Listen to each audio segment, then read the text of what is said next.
Hi there music fans and welcome to another one of my videos, and today I wanted to make this video in response to a comment I got on one of my Beatles related videos saying that I have no right to criticise the Beatles. I should just stay away from Beatles music completely.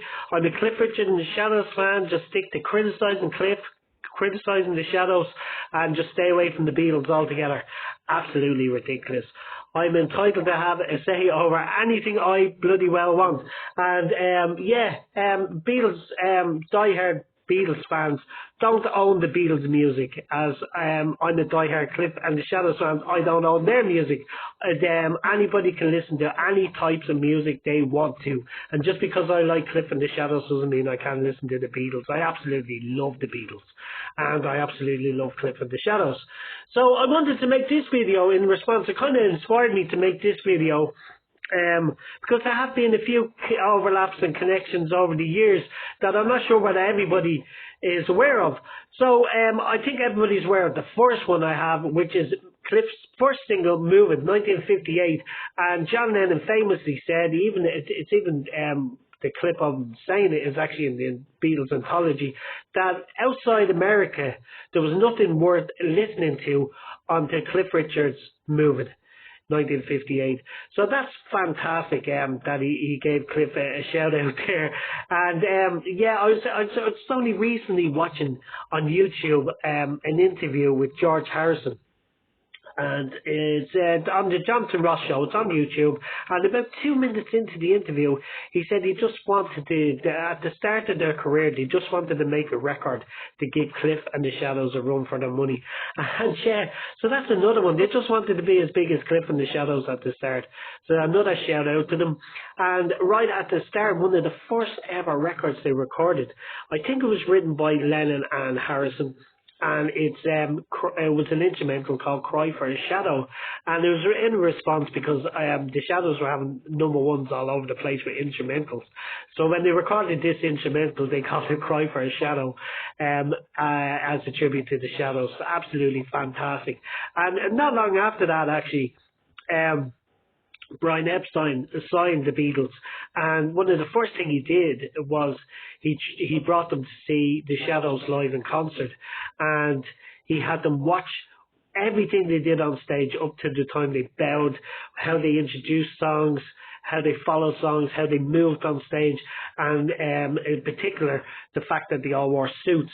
And he said that this is the way that a band should be. Up to that point, I think the Beatles were just they were straight out of Hamburg, and they were wearing all their leather gear, and Brian made them wear suits, and it was thanks to seeing the Shadows live in concert.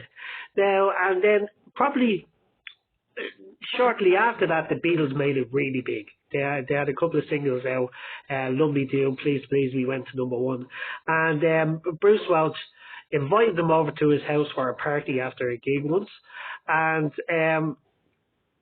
they started jamming in the kitchen, and Cliff and the Shadows played their latest record, Lucky Lips.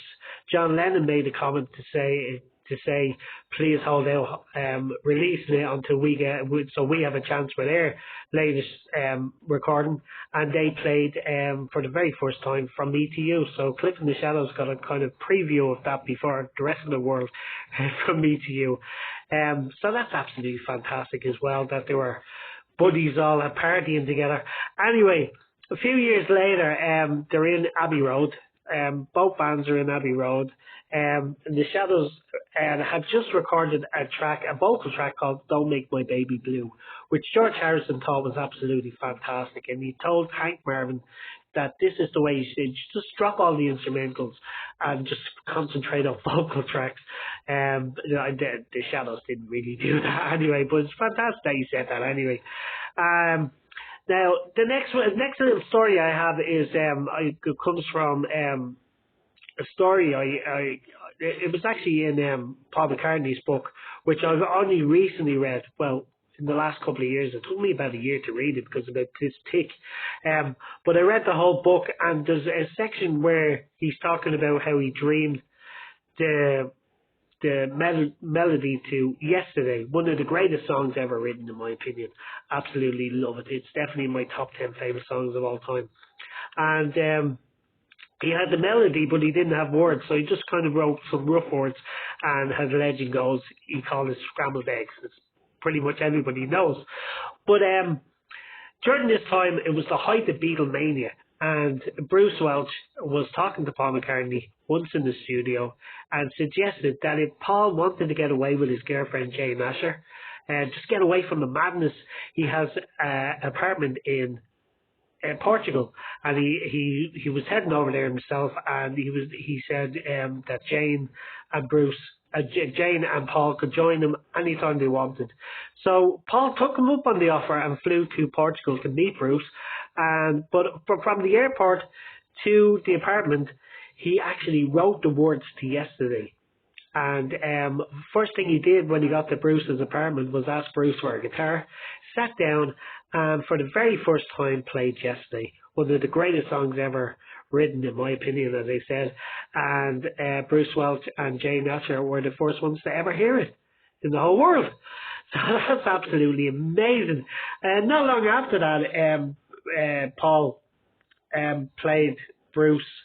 I think he played it to Bruce. I'm not sure. It could have been Hank, but he played an instrumental, and said that this would be perfect for a Shadows track.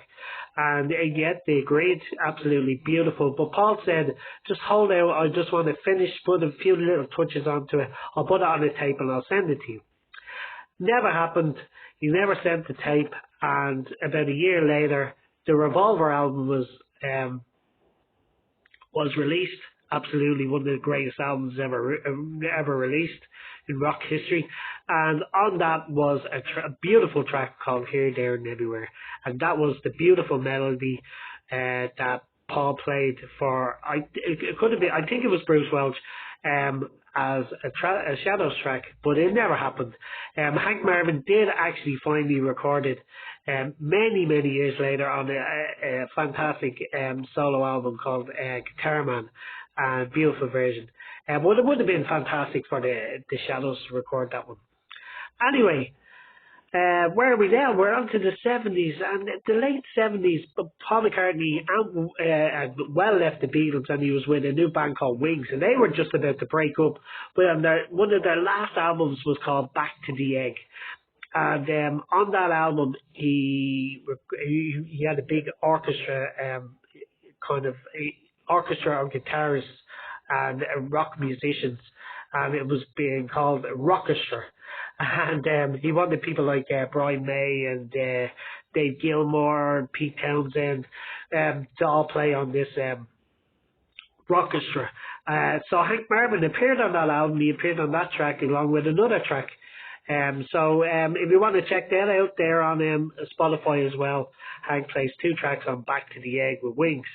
About a year later, 1980, Paul recorded a song called Coming Up, and he had a video for it, which was a fantastic video where he kind of pays homage to musicians playing different instruments.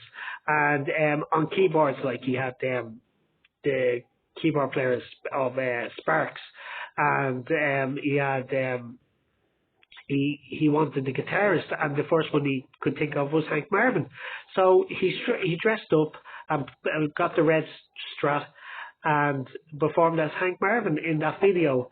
And I know a lot of Americans still to this day think he's paying tribute to Buddy Holly. He's not. If he was paying tribute to Buddy Holly, he would have had the sunburst colour Fender Strat. He had the red Fender Strat, so it's clear he's paying tribute to Hank Marvin. And yeah, absolutely fantastic tribute to Hank. I'm sure he was absolutely delighted with that.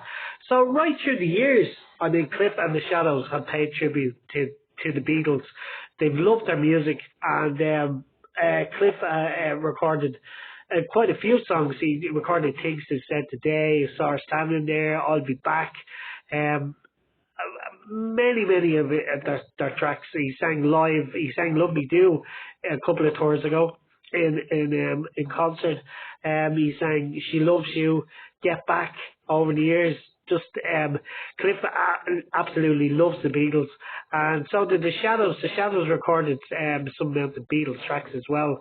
Shades of Rock. They had Shades of Rock album by the Shadows. They had tracks like "Get Back" and "Paperback Writer," and through the 80s they had they recorded Hey Jude and Strawberry Fields Forever, and yeah, just always pay tribute to the Beatles.